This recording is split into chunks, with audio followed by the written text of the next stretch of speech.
E este sábado foi lembrado e aconteceu em todo o Brasil o dia D das campanhas de multivacinação que acontecem no Brasil inteiro, no país todo, e também da campanha contra a poliomielite. E sobre os baixos índices de vacinação, apesar dessas campanhas estarem acontecendo, baixos índices de vacinação, especialmente nas crianças, que a gente tem agora um convidado, um especialista para conversar com a gente. Doutor Antônio Carlos Morá, advogado e especialista no assunto, obrigada pela participação, boa noite. Boa noite, muito obrigado. Eu que agradeço e boa noite a todos os telespectadores. Doutor, já abri essa entrevista falando que hoje foi o dia D da campanha nacional de vacinação contra a polio e também da campanha nacional de multivacinação. E isso, além de ser uma campanha de conscientização, nos traz um outro alerta, que é para as baixas taxas de cobertura vacinal aqui no país, principalmente para essas vacinas que são aplicadas em crianças. A gente sabe que algumas são obrigatórias, o Estatuto da Criança e do Adolescente traz essa obrigatoriedade. Muitas dessas que são obrigatórias, são oferecidas pelo PNI, mas ainda assim há essa baixa cobertura. Se são vacinas obrigatórias, como por exemplo vacina contra o sarampo, vacina contra a poliomielite, qual que é a pena para esses pais, cuidadores ou responsáveis que não estão levando as crianças e adolescentes para receberem essas doses? Veja, eu acho isso uma judiação, né? Nós termos perdido essa questão da vacinação, que a população sempre teve isso já enraizado, né, dentro das famílias. E hoje nós vemos os novos pais, né, os pais jovens, né, não vacinando seus filhos. A pena, sim, é uma pena bastante dura, né? Porque lá no Estatuto da Criança e do Adolescente diz que a criança tem total direito, né? E essa omissão, né, dos pais pode gerar a perda da guarda, pode gerar a mudança de família, né? Ser levado a uma família provisória, e quando os pais são separados, né, vai haver uma discussão, uma briga, quando um quer a vacina e outro não quer. E, portanto, as penalidades são emocionais. É bom a gente ressaltar, né, doutor? Citei 2 exemplos de vacinas que são oferecidas pelo governo federal, vacinas que são obrigatórias, que estão no PNI, que é o Programa Nacional de Imunização. Citei sarampo e poliomielite. No caso da vacina contra a Covid, não é uma vacina obrigatória e não está ainda integrada ao PNI. Eu vou convidar agora a nossa comentarista para essa conversa também, doutor. Fabi Barroso, agora a sua pergunta. Boa noite, doutor, prazer recebê-lo aqui. O que eu queria colocar ao senhor é que nós tivemos, neste ano, especificamente, a dificuldade dos governos divulgarem o chamamento às vacinações aí de campanha, né, essas vacinações comuns que realmente todos os pais deveriam levar, por algo eleitoral, doutor. E eu também sou advogada e vejo que é uma questão de prioridade, né? A gente sabe que, como o senhor bem disse, que os brasileiros estão acostumados a ir se vacinar, mas eles também estão acostumados a esse chamamento que fala a data, a faixa etária, os grupos que vão começar primeiro. Então, como o senhor vê aí essa ausência? Acho que agora acho que o STF até permitiu, mas o prejuízo, né, infelizmente, desses juízes avaliarem que isso não era uma questão de urgência. Veja, o poder público é determinante nessa questão, né? A norma, ela fala na prioridade absoluta, né, em relação aos direitos da criança e do adolescente.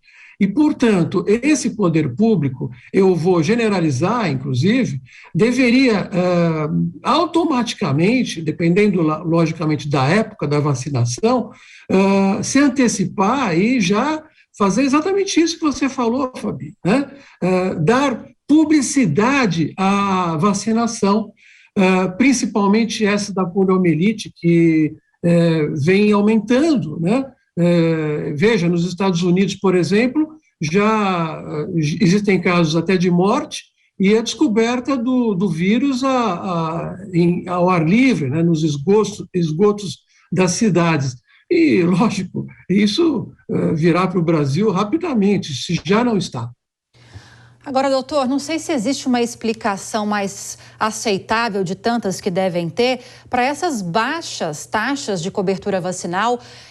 Ouvindo alguns especialistas, muitos defendam, e quero te ouvir a respeito disso também, porque eu vou falar de uma opinião de especialistas na área de saúde.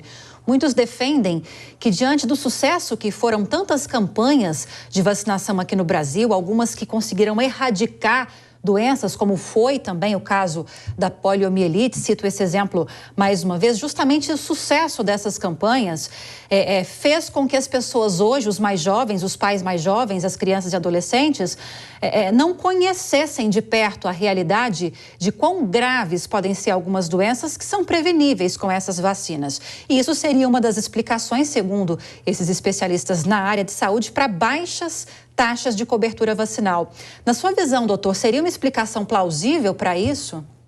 É uma questão cultural, o mundo está mudando. Então, você vê, por exemplo, né, os pais veganos, as vacinas, algumas das vacinas, são feitas com ovos, né?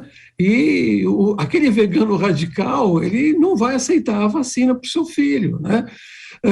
Já os pais mais jovens, eles têm que se lembrar que os pais os vacinaram, né? Eu, pelo menos, sou um pai mais antigo e levei as crianças todas para vacinar, inclusive em relação à poliomielite, porque na minha época, né, a doença era latente e as escolas levavam para a visitação na ACD, por exemplo, as crianças para entenderem, conhecerem e se integrar junto àquelas crianças, né, que iam ter aquela doença por o resto de suas vidas. E, portanto, nós tínhamos aquela consciência. Como foi erradicada essa doença? Ora, foi o esquecimento. Esses pais jovens esqueceram. E, portanto, é uma questão cultural. Isso tem que ser atingido, atacado, melhor dizendo, pelo Estado, né, que é o tutor dessa prioridade, né, ao direito da vacinação. É exatamente isso. O senhor citou essa questão do Estado, a importância do Estado atuar para atacar esses baixos índices de vacinação. E eu me lembro aqui que o Congresso discute uma proposta, um projeto de lei para obrigar escolas a cobrarem essas cadernetas de vacinação de crianças e adolescentes mediante a matrícula. Se não me engano, é um projeto que já passou pela Câmara dos Deputados e que agora é analisado em comissões temáticas do Senado Federal, muito provavelmente deva passar com facilidade pela casa também. Na sua visão, doutor, uma proposta como essa ajuda a combater essa resistência em relação à vacinação? Ajuda bastante. Ajuda muito, porque é a partir da escola, né, que a criança vai exigir dos seus pais, né, que ela seja vacinada, porque as crianças, elas têm uma consciência, né, diferente de nós, quando éramos crianças, né? Eles têm acesso a tudo. Você vê que uma criancinha de 2 anos de idade sabe mexer no celular. E, portanto, elas vão jogar essa consciência na cabeça de seus pais. Isso pode ajudar bastante, inclusive os pais, que têm que ter consciência de que as crianças têm que ser vacinadas e que não vão estudar, né? Vão estudar, ou melhor, vão estudar remotamente, né? Porque a criança não pode deixar de estudar, a escola não pode proibi-la, né? E, portanto, isso seria muito bom, sim. Fabi Barroso, mais uma perguntinha para a gente fechar? Doutor, o que a gente está vendo aí das mudanças dos tempos, né, os novos tempos, eu me lembro que nas escolas haviam disciplinas que nos ensinavam essas questões de cidadania, porque eu vejo essa questão da vacinação, além de ser uma questão de saúde, uma questão de cidadania, ainda mais essas vacinas estão já consagradas e consumadas com erradicação de doenças. O senhor vê também a possibilidade das escolas, além de exigir, algumas até exigem, a carteirinha de vacinação em relação ao PNI, também colocar a volta, né, de aulas que expliquem ali o problema da doença, se não for erradicada, para fazer esse processo inverso que o senhor mencionou? Nossa, que excelente, isso seria maravilhoso, lógico, né? Essas disciplinas seriam educativas, não só em relação à vacina, como a muitas outras coisas que nós tínhamos na nossa infância e não existe mais. Eu acho isso muito bom, seria de grande tamanho. Pois bem, acabamos de conversar com o Dr. Antônio Carlos Morá, que é advogado especialista nessa questão vacinal, que envolve o direito também. Doutor, muito obrigada pela entrevista, uma ótima noite e um bom fim de semana. Boa noite, muito obrigado.